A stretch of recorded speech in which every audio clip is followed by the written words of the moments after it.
And here we are with the man himself, Mayor Richard Strick. Mayor, good morning.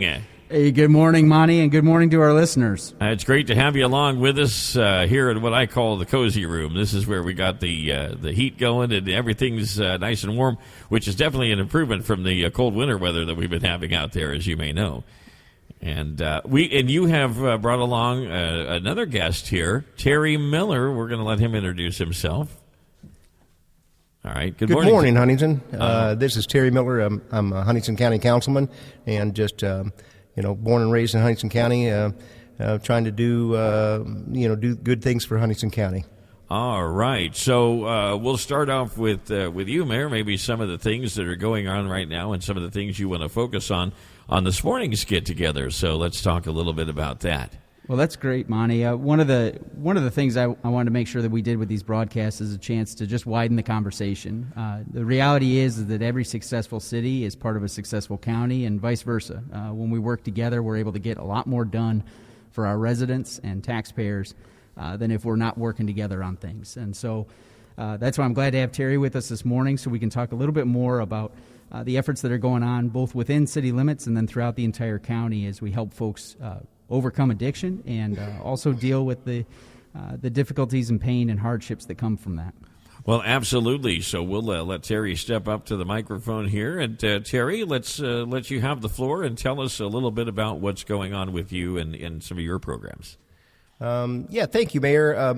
From the beginning, I have definitely believed that we need to work together, the county and the city government, and even the municipalities throughout the county and the townships as well.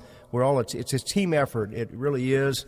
I think that the mayor and the county have been working well together, and we've been working on efforts that we're going to talk about today. Like the jail expansion, like the Odonnell Center, the problems that mental health throughout the county has caused us, and of course the drug problem that comes from that as well. Well, and it's interesting you talk about mental health because as I did a 2-year stint in the prosecuting attorney's office over at Grant County as a mediator, and oftentimes those that were suffering with issues of depression or other issues would tend to fall through the cracks. And one of the things we tried to do through mediation was get them the help and the services that they needed. What does that look like here in Huntington County? Yeah, we definitely are recognizing more and more how the mental health side of things promote the drug use in a lot of cases, and that we need to treat the underlying cause of these drug problems. Understand the drug problem and the criminal activity in the county is the number one expense for the county government, and so we definitely need to look at the best ways to stop that and prevent that in the future. But you mentioned the Odonnell Center. Tell us a little bit about that. Give us some light on that. What a marvelous gift from the sisters, Victor Knoll sisters there. We were able to purchase that facility for pennies on the dollar, and we are in the process of setting that up with community corrections and programs in conjunction with Parkview Behavioral Health and so forth to help people with these addictions, and maybe give them the training and classes and education to change their lives around and change help those people around them as well. Now, is there room for people that hear this program this morning and say, you know what, this is a great mission, I want to pitch in and help, how can I do that? Let's discuss that. Well, Huntington is, again, blessed with a lot of advocacy groups throughout the county.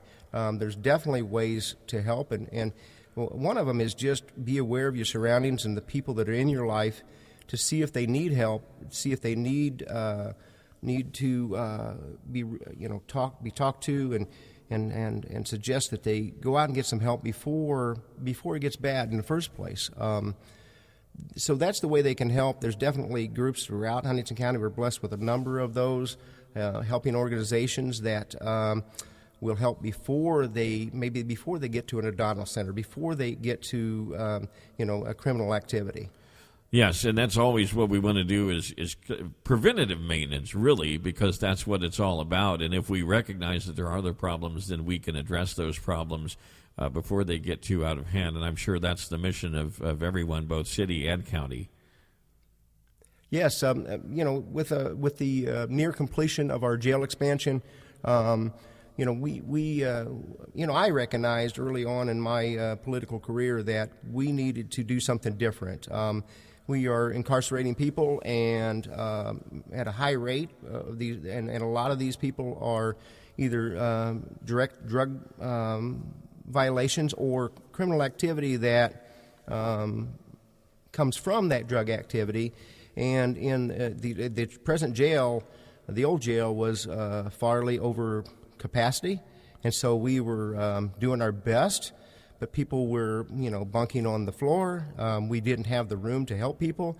About 3 to 4 years ago, we did allocate some money, and we changed an indoor, which was an outdoor facility, into an indoor, where we could have some, they actually had some training, some classes, even some church services. We started helping people in that way, but then we also recognized that we needed to expand our jail so that we could have the capacity in the area to separate the different types of prisoners, people that want help, people that don't want help, people that need help, and people that maybe wouldn't qualify to transfer to the community corrections program at the Odonnell Center, but still needed that help and wanted that help, and now we're going to have that. And that's a great story.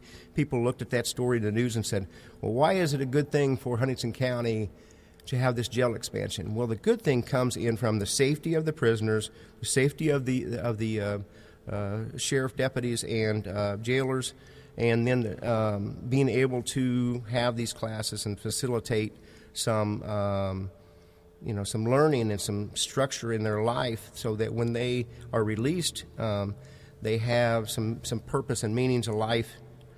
We found out that 80% of the prisoners before were coming back to jail at a later time. So we want to change that. The community corrections program, on the other hand, has a 65 to 70% success rate in changing people's lives where they don't come back into the system. And I think that really speaks to the positivity and the compassion of the system, and I think sometimes we lack that. We just say, well, they've committed a crime, yada, yada, yada, but it really does need to be some compassion. Have you found that the people who may have served in the correctional facilities, and you mentioned those that really do want help, have turned it around and then maybe come back in a positive role to try to reach out to others to keep them from perhaps going down the road that they went down earlier on? Absolutely, we have seen that in these before mentioned groups that are out there trying to help people in need. You see a lot of those people are people that have experience with what we're talking about, and so if they can come back with a passion and voice their experience and say, you can do this, you can make your life better, it absolutely helps those in need. One of the things you mentioned, and I can't put enough emphasis on that, is churches getting involved. And I know that there over the years have been many different prison ministries and people reaching out to spread the word of God in the community, in the correctional community as well. Have you seen an upswing in those types of programs and people really wanting to reach out and spread that positive message? I definitely seen that. We definitely welcome all the churches that are involved here in the area, but the Christian side of things and the ability to use the Word of God to help heal the mind is well known throughout our community. I think these groups that are based in Christian faith are some of the best groups we have in helping and assisting people. And I agree 100%. I think it's important that we know that regardless of one's background, that there is hope out there and there is help, and there now more than ever people are hiring, looking for people to do jobs, and we're in. I mean, COVID has really kind of been a game changer as far as that goes in changing the scope and the landscape of things. But I think we can take something that potentially could have been a negative and really turn it into a positive and try to grow and learn from it. Absolutely a great point. We have a labor shortage here in Huntington County. There is job opportunities available, and employers that are making these job opportunities available to people that are rehabilitating. Just like a community corrections program is going to be just that, a work release program, and they have employers that are lined up because they need good workers and workers that will come to work and be there every day. And these people on the work release program, if they get a good job, they will report back to the facility at night, but they go to work during the day or even at night. And that is a great help to them to have purpose, start having an income, restructure their life, like I said. And a good point is one person that is in the system, one person that ends up either in jail or at the community corrections program, I mean, that can affect so many lives, 50, 100, who knows, depending on the size of their family, the size of their group of friends, and so forth. So we sincerely hope to change, the community in that respect.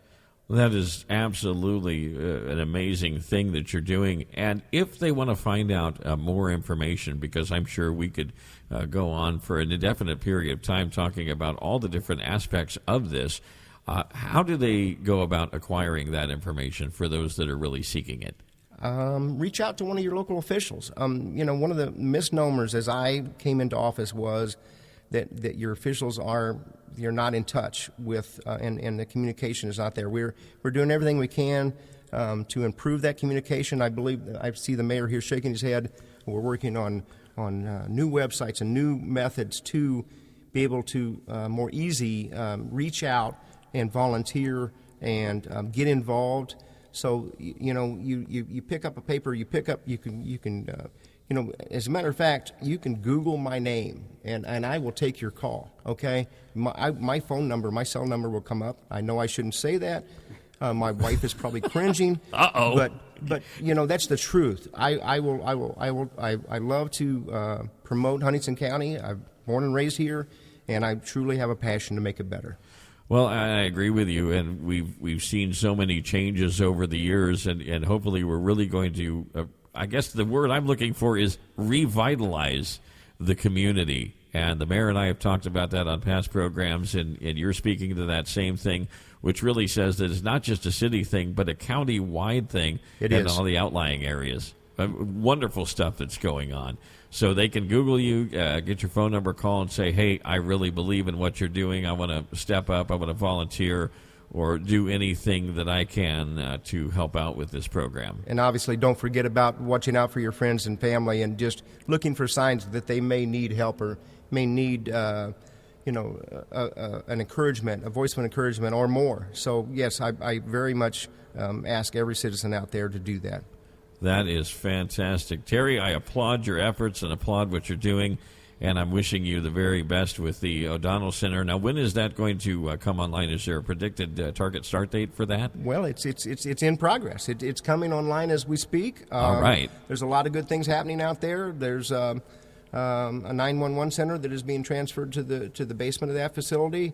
A new communications tower for the 911 system that is going to be bigger and better and be able to reach out to the far reaches of the county.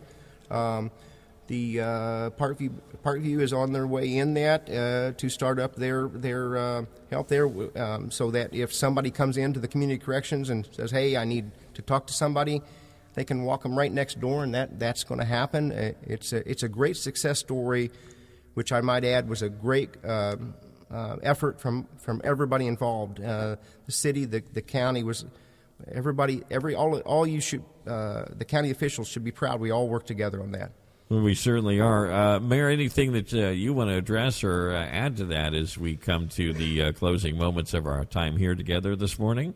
Well, thanks, Monty. And again, I just want to echo and affirm much of what Terry's already shared this morning. And the one thing I want to draw our attention back to is just the recognition. I mean, life is hard as it is. None of us gets through life on our own. And the last 2 years in particular have just added to everyone's stress and anxiety. And some folks have healthy tools for coping with that added stress and anxiety, and others have less healthy behaviors for doing that. And so we need to make sure to reach out to our loved ones, support each other through thick and thin, and make sure that we're connecting folks with the resources they need to get the help they need, while at the same time understanding it's going to take a lot of work on their effort to straighten things out. And so ultimately, again, I come back to it time and time again, we're all in this together. And so with that, just appreciate everyone's time this morning and wish everyone a safe and happy Thursday. All right. Thank you, Mayor. Thank you, Mr. Terry Miller, for stopping by. It certainly is a pleasure talking with both of you, and we appreciate you sharing with our listeners right here on the Z. Thank you, gentlemen. Appreciate that.